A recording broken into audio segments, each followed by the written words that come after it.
ariko mureke gato twumvikane.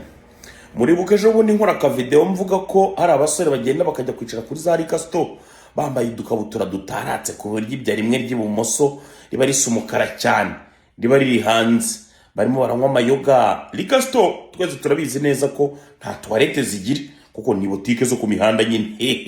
Niyo yabi hari mu gikari ibifunze ari y'abantu nyine basanzwe bakora ngo kuri ya Rika Store.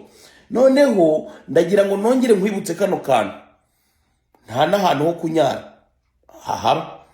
Kugira ngo wicare kuri Rika Store urimo uranywa amayoga byanze bikunze n'ubundi buri buze kuza gushaka kunyara ni hehe sasa?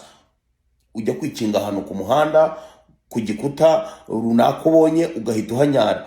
Nagiye kubona mbona baravuze ngo ari drone zigiye kujya zifotora abantu banyara ku muhanda, amafoto agasangwa ku mbuga nkoranyambaga. Muze kureba abantu barimo barabirwanya ibyo bintu, muze kureba abantu barimo barakomantinga. Kashobotse papa.